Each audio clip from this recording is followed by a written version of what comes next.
So I thought a good place for us to start off would be with my collection of paper, and we're going to start off with a little bit of a mystery I'm hoping you can help me solve. This notebook here was given to me as swag, so it's actually not branded. I don't know where it's from, but I'll tell you what it is. It's got rounded corners, it's got a soft, almost vinylish cover, and it's got this very, very soft grid pattern inside, and it's a pretty good quality paper, I have to say. I've even been able to put a little bit of watercolor on top of it without it getting too wavy or anything like that. Not a lot of watercolors you can see here, but here's the thing. What is this? Is this a Rhodia paper? If anybody knows, please let me know. Or if you have a friend who's like some sort of paper collecting genius, please ask them what they think it is. It's a stitched notebook. I've tried everything to try and figure it out, and I'm just not sure, but I like it and I would like to repurchase it once this one is completed, which is going to be in a while. So I have a bit of time to figure out this particular mystery. But I do love this for my daily practice of just drawing. I'm not great at drawing. I'm very much a learner in the drawing realm, as you'll see here, just some scribbles and inspiration. Right, I'm not going to do a whole sketchbook tour because that's not what you're here for, but I do love this. Every morning I try and sketch something, and I put it in here. Now, the entire way that I got started with watercolor, let me put this in the order that I purchased this.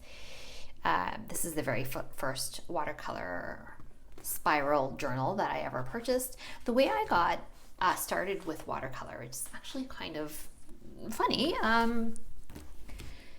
I went out for lunch with my friend, and I was just sort of toying with the idea of taking specifically a botanical watercolor class because I wanted to learn how to paint flowers. I thought it would be relaxing and fun, and I just happened to mention it at Italy with my friend, and she's like, oh my goodness, I would love to take a course like that too. I've actually even already purchased some supplies. So she already had some supplies. She's just not cracked them open yet. I had zero supplies. At this point, I was just doing the surface embroidery pieces that you saw down on my mantle in my living room. Had not picked up a paintbrush since my 20s, since the acrylic painting that you saw also behind me on the mantle in my living room. So I went home that afternoon right after, because I already had an idea. I had done a little bit of research on some classes we could do. And so I researched some classes and I found one that we could both go to. We both live in the city of Toronto, and it was easy enough for me to get to them, and it was pretty close to her home. So we took a series of water classes together, and we really had a great time. It was just really great to try different brushes, try different techniques. I don't think that I really upped my painting skill within those classes necessarily, but it was a great refresher, or sorry, not a refresher, but a great intro into the world of watercolor. And I just became pretty much addicted, and I wanted to paint pretty much daily at that point. So I bought a whole bunch of stuff. So I, first of all, went and what happened was one Friday I was just really in the mood to paint after class. I had nothing at home. So I just thought, I don't want to buy a whole bunch of stuff yet. I don't know what's good, but I'll just grab what's around me and what's easy to get for now. I was at a sushi restaurant, and at the sushi restaurant there was a little place, there's a little art store across from the sushi restaurant. So I picked this up, which was a Winsor & Newton Cotman travel kit, and I think it was $39 for this one. It doesn't have any water with it or anything like that. It's very basic, but it has all the colors I've needed so far. And I needed watercolor paper, and so we had to get something from Walmart after that. So I was just like, I'm just gonna look in their art. I know they have art supplies, so I'm just gonna look in their art supply selection. And I got this North Shore book, which I've never seen anywhere else. I think it's exclusively sold in Canada by this place called Lerman Decor in Alexandria, Ontario, leading me to believe that that's a Canadian company. Pick this up, I think it was $10. Look how closely they've made it look to the Canson XL. Look at that. They really tried to dupe it. This, though, is thicker than the Canson. Mostly, though, I figured out why. This has a hard cover, which is actually quite nice. I actually wish the Canson had a hard cover, but this has got the floppy cover instead, which is not as nice. Now, in terms of paper quality, don't judge my artwork, okay? I am a beginner. The Canson is better, no doubt. This is a cellulose paper. You can feel and see that it, well, maybe you can't, but I can see that it's got a sheen on it that this one does not have. And it's got a linen print. So it's got a sort of linen embossment. And someone else did a paper comparison where they showed this sort of linen print. And I'm sure, I bet you that this is the same paper in both, because that was another house brand, I think, for somebody else too. I can't remember who. Whereas I think this Canson paper, a lot of people don't like it, but I think it's perfectly acceptable. I believe this is 40% cotton, and this I think is 100% cellulose. So if you don't know about watercolor paper, my understanding is the best that you should try and use, and you should treat yourself to, is 100% cotton paper, like this bow hung here. We'll talk about this in a second. And if not, some sort of blend that has cotton in it, right? 100% cellulose I think is not great, but whatever. I mean, when you're starting out, you don't want to necessarily spend a bit more. I think this one is $10, this one is like $17, but I purchased this at Michael's with like a 40% off coupon, so it was only like maybe $11 or something like that. This is less for the same amount of sheets, so it's easy to understand why someone might go for the cellulose paper, especially when you're just beginning. But as you improve, you'll see that it doesn't do the sort of, well, it does cauliflowers a lot, and it's just hard to do some of the techniques you're going to see other YouTubers and other artists create beautifully. It will not do that. So while this North Shore paper from Walmart was perfectly adequate for my needs, you can see here that it just does not hold a lot of water. I'm not sure what you can see or can't see, but you can see the water very obviously pooled for a long time and then dried on top of that. And you know, I think that can look kind of cute too. On the back of this, and the back is not as good as the front in this particular paper, and that's fine, I guess. You get what you pay for. But overall, you know, I did kind of like it. I might repurchase it again if I saw it, but I've never seen it since. I think that either it was discontinued or they ran out or something, but I have not seen this journal at Walmart since. I'm not there all the time, though, in fairness, and I've not been to every Walmart, obviously, in the Toronto region. But I am grateful to this book for getting me my start in my watercolor journey. Yeah, you can see the paper gets a bit wavy, and that's fine. So this was my May to June 2024. That's when I started May, so not all that long ago. So after I filled this and completed it, I'm very much a completionist. Nothing stresses me out more than having too many materials.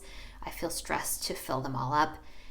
Some people love having an abundance of stuff, and I am actually someone who is the opposite. I find when there's too much abundance, there's too much pressure. I prefer to just like take my time and purposefully think about what I want to use and like look forward to buying the next thing and using the next thing. Like when I had this, I was like, when I was more than halfway through, I'm like, I'm going to buy myself a Canson because this is a really well-known brand and I see so many people use this. And so I was looking forward to it. So I was looking forward to completing this, and it kind of helped to motivate me to start using this one. But I think if I had maybe 5 different journals all at the same time, I probably would find that stressful. That's just me. That's how my mind works. Everybody is different, of course. So I started this one in later June, and I'm not doing a sketchbook tour, so I'm not gonna make you look at all my art of questionable quality. But I really do enjoy this paper. And so what I did in another video that you'll find is I talked about all my Cotman watercolor brushes, and we will talk more about these shortly. I'll just give you a brief overview now, though. In that other video I did, these are all swatches for each of the brushes that I own because I only buy Cotman watercolor brushes. I just wanted to kind of keep the type consistent. I had tried a bunch of different inexpensive brands in art class, and as soon as I picked up the Cotman, I really liked it when we were drawing some, I don't know, butterflies or whatever it was we were doing in class.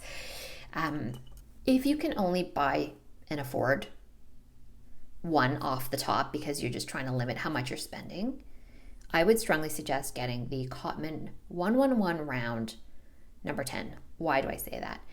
You'll see that whole video. I'll link it up, so I don't know, or navigate around my channel to find it. It won't be hard to find.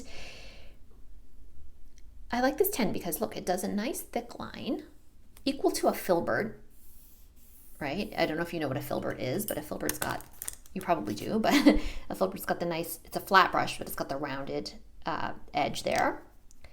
It doesn't hold that much water, but this holds a bunch of water, so it's just very versatile. And it does quite a thin line. If you go very upright and very lightly, it is a very, very thin line. The line is almost as thin as some of these tiny brushes, right? Maybe not that one, but this round size fork. So I've done this comparison, as I said in another video, not to be just plugging other videos that I've done, but if you're just wondering what to buy and you want to see me use all of these, I'm not going to do it in this video because I did it in that video already. So that's what I have to say on the Cotman. Right. Bao Hong Academy Watercolor Paper Pad. I saw a YouTube video, and I'm someone who researches things to the nth degree. I hate wasting money on things I don't think I'm going to use. It goes back to me being a completionist, as we talked about. That's just me. That's my personal purchasing habits. I don't like waste. I don't like wasting money. I don't like feeling like I got ripped off. The Academy Watercolor Paper Pad, which is a student grade, 100% cotton, acid-free paper, we'll talk about this in a second, is in someone's testing on YouTube better actually than the professional grade one, which has a different color outer part. This is actually a block. It's not a journal or anything like that. I paid for this, I'm going to say about $20, maybe $21, and I bought it off Amazon. I don't love to buy off Amazon, but if you want to buy this particular Chinese made 100% cotton paper, your choices are somewhat limited. I mean, you can go with Temu. I'll just say this about Temu. Sometimes in life, you have a bit more money or you have a bit more time. And right now, luckily, I'm in my late 40s. I have a little bit more money, so I'm willing to fork out the extra, I think $4 or whatever it was. I did some comparison shopping to just get it from Amazon. I was buying something else from there anyway. I can't remember what it was. So I just spent the extra $4 to get it, and much faster, because the problem with Temu for Canada anyway is that it seems to take a long time to come. I mean, I just did not at that point want to wait the extra 2 weeks or whatever they were proposing it was going to be. So this is the 10 by 2 times 7 inch size, or 260 by 180 millimeter. I don't know what this is, A6, A5.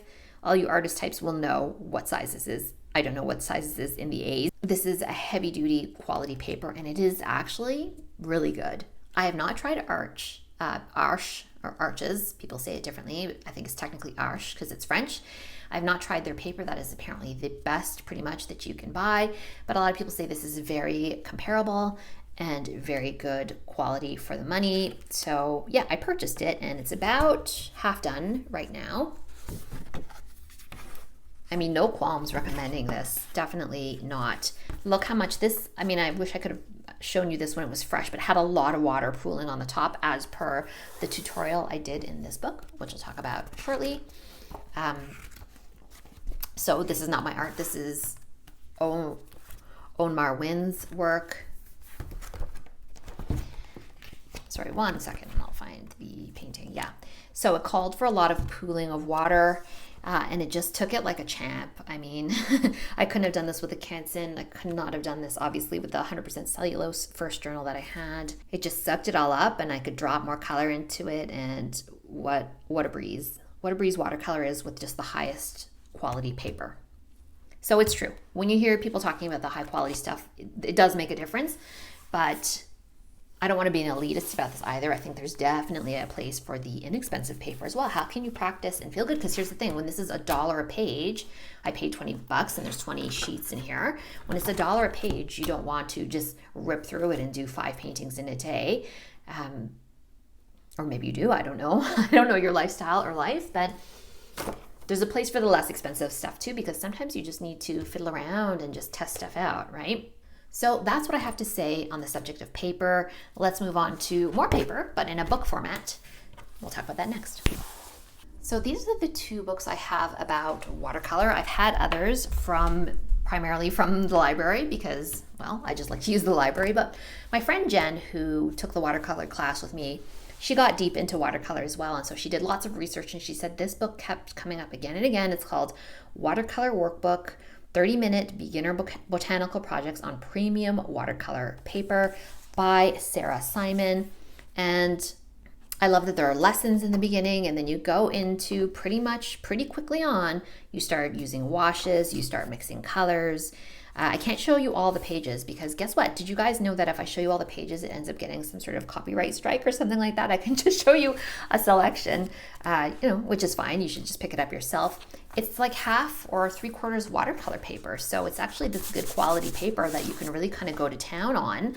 But I think the greatest thing that I got from this book was how to mix these more muted colors. Look, color recipes. This I actually still refer back to. So if for nothing else, it was really great because say I'm in the mood to make like a blush color. They tell you how to make it, what to use, and what proportions, or a seashell. Here are my versions. I will refer back to this when I'm doing a painting and I want to do like this rose or this dahlia pink, dusky pink. There are just so many great colors in here. And once you've mixed them up and you've done them yourself and it's got the recipe, you can come back to this time and time again. In fact, I'm actually going to put a sticky on it so that I can easily find this page. You can come back to this time and time again to refer to down the road when you want to mix up these beautiful muted colors. And you can make them all pretty much from just, as you know, the sort of primaries that you have.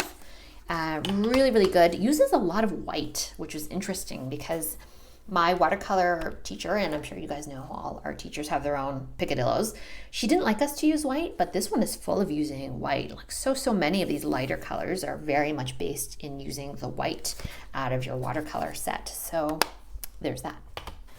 I was pretty faithful in following the directions up until a point, but my own personal style is that I like to use kind of like funky colors as almost like a seasoning or something like that. So I got kind of tired of painting really carefully to like the design as it was suggested, right? That was my version, and then I got kind of funky with the colors. So there we have a kind of limited palette, which looks so pretty, of the purples and the lighter colors. And then I just decided to kind of take it in another direction, which of course you can do if you want to. So I actually haven't finished this yet. There are plenty of leftover ones. And what happens was that when I fill those out when I'm kind of lacking a bit of inspiration, but I do want to paint, I'll just open it up and pick one that I think is pretty, and I'll just do that one for the day. Because sometimes you just want to get some paint down, but you don't want to go through all the sort of mental process of figuring out what it is you want to do and planning it out, maybe sketching it, all that kind of stuff. So 2 thumbs up for this book. That was super kind of my friend to buy it for me. Hopefully it is the beginning of a really long hobby / career / whatever for the both of us, because we're both in love with watercolor right now. This book I saw at the suggestion of another YouTuber. Cannot remember who, because I've been watching nonstop YouTube watercolor videos for the last, 4 months or something like that. So I apologize, I don't know who recommended this to me, but it's Go With The Flow Painting by Owen Marwin, who is a really expressive, beautiful, spontaneous watercolor artist. Follow her on Instagram. This is such a great book. I don't know what to say. It really helps you be spontaneous, and I need that. I definitely do need that. I loved some of these food paintings. Yeah, there's just really a lot of pretty things in here. I really don't know what to say other than just look at it, right? It is very, very beautiful and easy to follow, and really gets you in and out kind of quickly on some of the projects, which I appreciate, like the cherry blossoms that we had discussed. This was like I had from like 4:30 to like 4:45 before I had to start getting going on dinner. I was like, I want to sit down and paint something quick. And so I found this, and honestly, this took 15 minutes. It was fun. And it was just an easy win. And I'm really grateful to this artist for this book. It's a really good book. It's a library book. But what I like to do is I get books in the library, and the ones I love, because I have limited space, I will purchase. But the ones I don't love that much, I just send them on their merry way back to the library. Okay, so that is all my paper stuff. So now let's move on to watercolor supplies. And ironically, this is probably the subject I have the least to say about. Despite this sort of ostensibly generally being about watercoloring. But here are the swatches from this. I did this in May 2024. This is the set these are the only watercolors I own right now. Again, I'm trying to be intentional and think about what I want next. And what I think I want next is the Roman Schmal, which is only sold by one place here in Toronto, one specific niche art supply store. Roman Schmal's, maybe a turquoise, and I can't remember the other color, was maybe like another permanent rose from him or something like that. Definitely want the turquoise. I can't remember the other shade, and I'm just going to buy like singles, or maybe, well, I think I'm just going to stick with the singles. When I first purchased this, there's not much to it. This is one of the simpler ones. It doesn't have a lot with it. It also came with a tiny little brush, so that was handy. Because I had nothing. When I bought this, I had this and I had this, and that's all I had. That's how I started. This one was very sticky, very, very hard to get out. But once I popped it out, popped it in a number of times, yeah, fits nicely together. Really good quality plastic. I must say, there's nothing flimsy about this at all. This does not have a thumb hold or anything like that, if that's what you're into. It is just very, very minimal. This is my favorite one. If I can remember, I don't know the exact name because there's like slight variations on all of these, right? So if I figure that out, well, I will. I still have the box for it somewhere. I'll put that down below in the description, and I'll try and remember to put it in the comments as well. I really, not having used a lot of different paints, just the other ones that we had in my art class, I really can't say whether these are amazing quality. I think they're certainly adequate for my needs as a beginner watercolorist. These are what the swatches look like. I do not like this Viridian hue. I do not like this cerulean blue. I don't love this particular burnt sienna. I would be willing to replace this with something else, even though I've used quite a bit, but I have loved the permanent rose. I think is beautiful. And I think the sap green, also beautiful, and also the most used ones, as you can see here. The white, I don't know, fine, I guess. And this ultramarine is actually quite nice too. And I like this lemon, and I could probably pretty much leave all the rest of the colors. I don't care that much about them one way or another. So there's my watercolors. That's all I use right now. I'm going to be intentional about what I purchase next. Like I said, I like to use things up and then rebuy. So that's where I'm trying to get right now. So I hope you're not unimpressed with my small selection at the time being. It would be fun to compare in a while from now what I add to this collection and what I think, like looking back at this set. Probably I'll think this was not great, but right now to me it's lovely because it's all I know. So these are my cotton brushes. As I said, I've got a full video. I'm not going to go through all of these, but my fattest, biggest size is this Juicy number 10 round. I like that one. And my tiniest one is this number 1 round, or actually no, technically I guess the smallest one is this Rigger, which is a 0 here. So again, I don't know if the camera's focusing on those. Again, watch the full video I have on all of these, but they just have a nice feel. I love that clacky sound. I don't know, I just on a tactile level and an aesthetic level, I really also like them as well. And they're very good, they're very functional, so no complaints there. Okay, other supplies that I use while I'm watercoloring. This is just a thrifted plate. I don't know, it's just like a white plate. I don't know. I don't know what to say. They say once you have a white plate like this, it's supposed to be for watercolors, not for anything else. So this is a square plate and the rest of mine are circular, like my dining plates are circular, so there's no way to mix them up. But anyway, I usually have this off to the side. And so this is where I actually do my mixing and stuff like that. Not really in these, even though they're all used. I'll use these in a pinch or if I'm outdoors. But generally I mix on this. I do hold on to my paper towel. I don't just like dab it a bit and toss it. Yeah, this has got more life left to it, so I'm not gonna throw it out yet. Keep that. And then I also have, for drips and everything else, this sponge. It's just like a dishcloth that you're supposed to use for washing dishes. But it kind of has like the feel and the absorbency of paper towel, especially when it dries down completely. And then you just toss it in the wash when you need to wash it. So yeah, these are the things that you'll find me using when I'm watercoloring. In terms of water, I just filled this to show you guys. It has to be a jar, well, it doesn't have to be anything, you can do whatever you want, but it should be a jar that you can kind of stomp down at the bottom with a brush, right? If you're experienced, obviously you know that, but maybe you're brand new to watercolors. So if you use a really, really tall mason jar or something like that, you won't be able to reach down to the bottom. And sometimes you need to do that to really clean off the bottom of the brush when you're switching colors. So I just use this old, I don't know, jam jar or something like that. Again, I pick it to be purposefully ugly, so it will not A, accidentally pick it up and drink out of it, which can happen, and B, not mix it up with my mason jars that I use for food and stuff like that. A teensy spray bottle, and I use this to wet these, obviously, and reawaken them, as they say.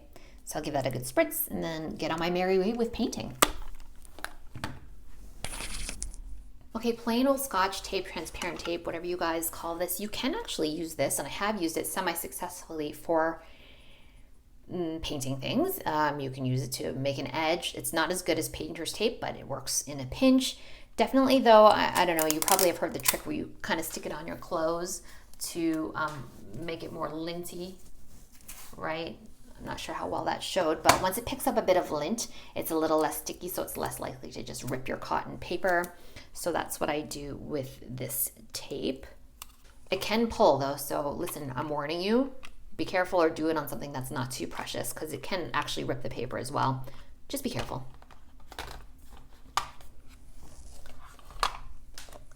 So as we discussed, I sketch a bit too, and I have so many pens, but I'm not gonna do a belabored look into those. These are just some scraps that I keep of just watercolor paper to test them on. Where should we start? Okay, I'm just going to show you the ones that I'm really enjoying. The rest I will skip for another time because I'm sure you want to get on with things. Oh, and a caveat about this one. It's not very good. Okay, that's pretty much it that I want to show you anyway. My kneaded eraser is at the bottom here. So I have this kneaded eraser that I got from our local art store, and I found that the eraser actually was too big. Like I didn't need this much, so I broke it in half. I squashed half and I kept it back in the plastic, and I'm just tossing it in there for, I don't know, a rainy day when I need it. And I'm just using this half of it for now. I'm sure this is not a particularly clever trick or anything like that, but yeah. So kneaded eraser, the whole purpose of this eraser is that you can, let's see here. You can erase without the shards, like the rubber bitsies that go flying off, which is helpful when you're making, you know, when you're drawing on 100% cotton paper or whatever. It's just a pain to have all those little flakes. This doesn't have those little skin flake-like things that a regular rubber eraser discharges. This is just an HB pencil. It's ancient, but I like it, so I keep it. It's like my good luck pencil. This is the kneaded eraser that I use with it. This is, what is this? A Faber-Castell, made in Germany. I know what this is. This is a watercolor pencil. So someone said, I think actually Margot Halleck, who does a lot of great watercolor tutorials, showed this little trick where if you use this, say you don't want your pencil lines to show through like a painting, you use this instead. You use one of these watercolor, water-soluble pencil crayons. And so once you wet it, let's use this filbert. Right, because once you put the watercolor over the pencil, that's it. It's locked in. It's sealed in with the watercolor. But if you do this, right, it kind of disappears is the idea. Which it does. But having said that, I still haven't used it that much. I'm just not in the habit, or rather, maybe I don't like the way things look like with this tone. I don't know. But someone else had mentioned in the comments of that video that if you use a light one like this, it has not much pigment in it, so it will erase quite well, which we saw here. So they said to use these like lighter, this is I think coral is the shade. These sort of coral or yellowish, low pigment type colors. So there's a hot tip. Let's see if this erases. Yeah, I mean, that's not bad really, right? So there you go, now you know. This is my favorite of all time writing pen. This is just a Friction 0.7. I don't know, I just like it. I don't know what to say. And it erases. I've been using this for easily 15 years now. I hate this pen. This is a Sharpie S Gel. I bought this. This is 0.7. I thought, oh my gosh, it's going to be nice. It's going to write like this one, this Pilot. It's not erasable. I bought it sort of in a pinch because I was needing something permanent and black. I was mailing something to somebody and I wanted a bit of a bolder line because this is quite a skinny, my other black pen is kind of skinny, so don't like it. Nice and bold though, very bold in fact. But I think what I was finding is that they said it doesn't smudge, but it did smudge. I was writing an envelope to somebody and it smudged all over the place. So let's see what happens when I rub water on these. yeah, I don't know if you can see that, but it's not like waterproof. I don't know. I thought all Sharpies were permanent, but forgive my ignorance. Clearly I don't know that much about them. Yeah, there's a bit of black there, so I don't know. That's acceptable, I guess, but I just don't like it. Okay, Uniball Micro. Man, I tried to love this pen for the longest time, and I didn't. Eventually I came around to it, though. It makes a really nice, I think this is 0.3, it makes a really nice thin line, which is also waterproof, so it's actually quite nice for sketching. So I did find a use for it in the end. But for handwriting, it's not that, I don't know, some people love it, it's not that good. It's the Uniball Deluxe Micro Rollerball. Ultra fine, I think. This I had to have. This is the Faber-Castell Pitt Artist Pen Fine Liner in warm gray. So here we go. I just love to have a gray. It's just so much less harsh. Sometimes you just need gray. I like that. Gosh, was it ever hard for me to figure out, though, when these were being sold at the art store where I got the kneaded eraser, I could not for the life of me figure out what pen was what, because every single one I picked up was a brush pen until the sales associate came over and kindly helped out my friend and I. We were both shopping at the same time. And you have to look at this part here. So the 0.3 is how big it is. So it's fine-ish, right? And it's got the fine liner tip rather than the brush tip. So this is a really nice pen. It's waterproof as well, which is great for when you're doing line and wash stuff. Yeah. And this Uniball, I don't know if I mentioned this, is also waterproof. This one is not waterproof. I don't understand. I thought all Sharpies were waterproof. The friction, I think, is not waterproof. Yeah, I can see that it's not. But these two are. They look nice and crisp still. Just a little ruler from my son's Oxford geometry set. So I stole this out of there because he's not using it anymore. And that's it, everybody. Hope that was enjoyable. If you enjoyed this, make sure that you like and subscribe, and we will see you on the next video.